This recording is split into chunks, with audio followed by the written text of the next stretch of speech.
बिस्मिल्लाहिर्रहमानिर्रहीम। अस्सलाम वालेकुम दोस्तों, एक नई वीडियो के साथ हाजिर हैं। चले अपनी वीडियो स्टार्ट करते हैं। एक छोटी सी खबर है लेकिन बड़ी इंपॉर्टेंट खबर है। आपने एक कहावत सुनी होगी, किसी के लिए कुआं खोदा और वो बंदा उसी के अंदर गिर गया। अब रशिया के ऊपर इतनी ज्यादा सैंक्शन लगाएंगे यूक्रेन की जंग के बाद, और बोला ये गया कि रशिया जो है वो बिल्कुल तबाह हो जाएगा, घुटनों पे आ जाएगा और उसकी मिलिट्री पावर जो है वो खत्म हो जाएगी, क्योंकि इकोनॉमिक्स खत्म कर देंगे हम रशिया की, तो वो अपनी मिलिट्री के ऊपर पैसा कहां से लगाएगा। आपने अगर किसी की मिलिट्री पावर खत्म करनी है तो या तो आप उससे जंग करके उसको तबाह कर दें, और दूसरा तरीका ये है कि आप उसकी इकोनॉमी को तबाह कर दें, उसके ऊपर सैंक्शंस वगैरह लगा दें, तो उसके पास पैसे ही नहीं बचेंगे। रशिया के साथ भी इन्होंने कुछ ऐसा ही करने की कोशिश की। अमेरिकन ने बहुत ज्यादा जो है ये तूफान उठा दिया कि यूक्रेन पे हमला हो गया, यूक्रेन पे हमला हो गया। यूरोप जो था वो बहुत ज्यादा रिलेक्टेंट था। बहुत सी यूरोपियन कंट्रीज जो कि रशियन ऑयल और रशियन गैस के ऊपर डिपेंडेंट थी, वो ये नहीं चाहती थी कि जंग हो, रशिया यूक्रेन के ऊपर हमला करे। हमले के बाद भी वो कंट्रीज जो थी वो बहुत ज्यादा रिलेक्टेंट थी यूक्रेन की खुल के हमायत करने में।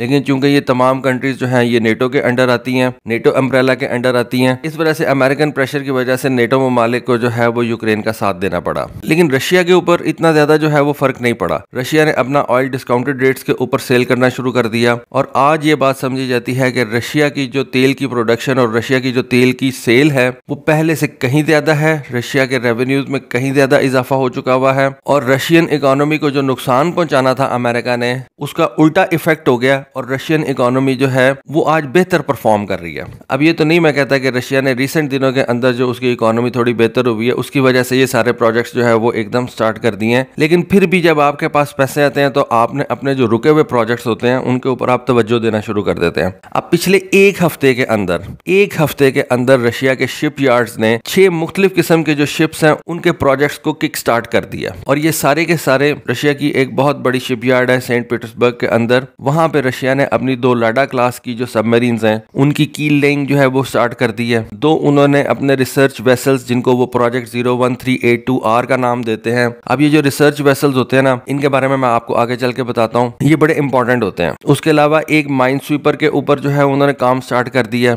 ये माइन स्वीपर भी उन्होंने अपने सेंट पीटर्सबर्ग के शिपयार्ड के ऊपर तैयार करना शुरू किया, और साथ साथ एक रेजुमनी क्लास का कॉर्वेट जो है उसके ऊपर कंस्ट्रक्शन स्टार्ट कर दी है। ये टोटल 6 जहाज हैं, 2 सबमरीन्स हैं, बाकी 4 जहाज हैं, जिनके ऊपर रशियन नेवी ने एक हफ्ते के अंदर जो है वो काम स्टार्ट किया। तो इससे आप ये अंदाजा लगा सकते हैं कि रशिया जो अपने रुके हुए प्रोजेक्ट्स था, जो कि शायद फाइनेंशियल रीजंस की वजह से रुके हुए थे या किसी और टेक्नोलॉजिकल रीजन की वजह से रुके हुए थे, मेरा नहीं ख्याल कि टेक्नोलॉजिकल रीजन की वजह से रुके हों, ज्यादातर रीजन जो है वो फाइनेंशियल रीजन ही हो सकती है। अब रशियन नेवी ने उनको जो है वो स्टार्ट कर दिया, और 4 शिप्स और 2 सबमरीन जो है वो एक हफ्ते के अंदर उन्होंने इनके ऊपर काम की वर्किंग जो है वो स्टार्ट की है। अब मैं आपको इनके बारे में थोड़ा सा गाइड कर देता हूँ कि ये किस किस्म के जहाज हैं, ये कहाँ पे बन रहे हैं, और ये जिस जगह पे बन रहे हैं वहां पे इनको बनाने की क्या इंपॉर्टेंस है। सबसे पहले तो आ जाए आप ये लाडा क्लास सबमरीन्स के ऊपर। ये अटैक सबमरीन्स हैं, डीजल इलेक्ट्रिक की सबमरीन्स हैं, लेकिन ये अच्छी खासी बड़ी सबमरीन्स हैं, और इन सबमरीन के अगर आप आर्मामेंट्स की तरफ देखें तो आपको पता लगेगा कि ये अच्छा खासा पावर पंच रखती हैं अपने अंदर। इन सबमरीन्स के अंदर 6 टॉर्पीडो ट्यूब्स हैं, जिनसे ये छोटे टॉर्पीडोज जो है वो फायर कर सकती हैं, और एक सबमरीन जो है एक वक्त के अंदर 16 टॉर्पीडोज जो है वो उठा के लेके जा सकती है। ये सबमरीन हैवी टॉर्पीडो उठा के नहीं लेके जा सकती, लेकिन 16 ऐसे टॉर्पीडो जो कि सबमरीन वगैरह को हंट कर सकते हैं, एक शिप को नुकसान पहुंचा सकते हैं, ये सबमरीन लेके जा सकती है। 44 माइंस जो हैं वो ये सबमरीन लेके जा सकती है। सबसे इंपॉर्टेंट जो इस सबमरीन का वेपन है वो इसके 10 caliber land attack cruise missiles हैं,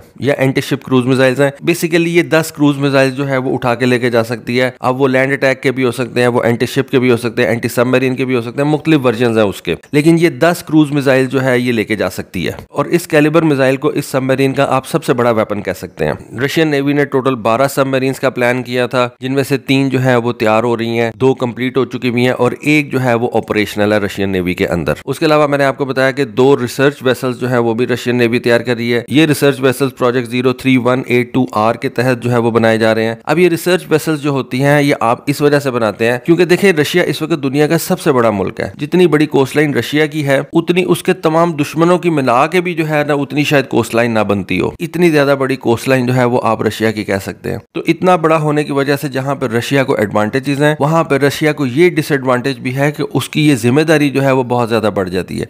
और ये जो रिसर्च वेसल्स होती हैं ये आपके पानियों को जो है वो टेस्ट करती रहती हैं, क्योंकि आपकी जो नेवी होती है बाकी, जिनमें आपकी सबमरीन्स वगैरह होती हैं, जिनमें आपके ये जो सरफेस वॉरशिप्स होते हैं, ये रिसर्च वेसल्स जो होती हैं ये रिसर्च करके पानियों के बारे में इनको बताती हैं, जो आपकी ऑपरेशनल ब्रांच होती है उनको ये गाइड करती हैं कि इस पानी के अंदर, इस एरिया के अंदर जब आपकी सबमरीन जाएगी तो उसको इन चीजों का जो है वो सामना करना पड़ेगा। फिर ये जो रिसर्च वेसल्स होती हैं ये पानी की डेप्थ के अंदर सार मैपिंग वगैरह करती हैं, उस एरिया के मैप्स जो है वो लेके आती हैं, और ये आपकी ऑपरेशनल नेवी जो होती है जिनके अंदर ये सबमरीन वगैरह होती हैं, ये जो सरफेस वॉरशिप्स वगैरह होते हैं, इनको ऑपरेट करने में काफी ज्यादा आसानी होती है। दुश्मन के एरिया में भी और आपके अपने एरिया में भी ये रिसर्च वेसल्स का जो काम है ये बड़ा इंपॉर्टेंट होता है। उसके बाद मैंने आपको बताया कि एक माइन स्वीपर जो है वो इस वक्त रशियन नेवी जो है वो तैयार कर रही है, और ये भी सेंट पीटर्सबर्ग के अंदर जो है वो तैयार किया जा रहा है। अब ये जो सेंट पीटर्सबर्ग का जो एरिया ना, ये बाल्टिक सी की तरफ जाके खुलता है। बाल्टिक रियासतें जो थी ना, इनके बारे में मैं आपको पहले भी बता चुका हूं कि ये पहले रशिया के साथ थी, सोवियत यूनियन के साथ थी, लेकिन फिर जब सोवियत यूनियन टूटा, आहिस्ता आहिस्ता ये बाल्टिक स्टेट्स जो है ना, इनको नेटो ने अपने अंडर जो है वो लेके आया। और रशिया को इस बात का भी बहुत ज्यादा गुस्सा है क्योंकि नेटो ने जो एक्सपेंशन की है वो सारी की सारी रशिया के खिलाफ है, और खास तौर पे ये जो बाल्टिक सी है ये बहुत एक नैरो सी जगह है, और इसी रास्ते के जरिए से रशिया जो है वो अपनी काफी ज्यादा ट्रेड करता है। इसी बाल्टिक सी के अंदर से गुजर के रशियन गैस पाइपलाइंस जो है वो जर्मनी की तरफ जाती हैं। जर्मनी जो कि रशियन गैस और ऑयल का सबसे बड़ा बायर है, उसकी तमाम रिसोर्सेज जो है वो इसी एरिया के अंदर से गुजर के जाती हैं, और इस वजह से रशिया को इन जगहों की हिफाजत के लिए अपनी नेवी को बहुत ज्यादा जो है वो तगड़ा रखना पड़ता है। और रशिया को यहाँ पे डर है कि अमेरिका जो है वो इस एरिया की ब्लॉकेड कर देगा, और अगर ब्लॉकेड करेगा तो वो तो आप कह सकते हैं कि एक्ट ऑफ वॉर होगा और फिर खुली जंग हो जाएगी। लेकिन इस एरिया के अंदर अमेरिकन जो है वो माइंस ले कर सकते हैं, क्योंकि बाल्टिक सी के अंदर से गुजर के रशिया का जो नॉर्दर्न फ्लीट है, जो कि सबसे उसका इंपॉर्टेंट फ्लीट है, वहां से उसके जहाज गुजर के जाते हैं। तो ये एक बहुत नैरो सा जो है वो एरिया है जहां से रशियन नेवी के जहाज गुजर के जाते हैं, रशिया के ये जो कंटेनर जहाज होते हैं वो गुजर के जाते हैं। तो रशिया को इस एरिया की बहुत ज्यादा जो है ना वो फिक्र है और उसको हिफाजत करनी पड़ती है। तो जिसकी वजह से उसने अब इस एरिया के अंदर ये एक माइन स्वीपर जो है वो तैयार किया है, और इस एरिया के अंदर ही वो ये माइन स्वीपर जो है इसको रखेगा ताकि उसकी ये सी लाइन ऑफ कम्युनिकेशन जो है उसको अमेरिका ब्लॉक ना कर सके।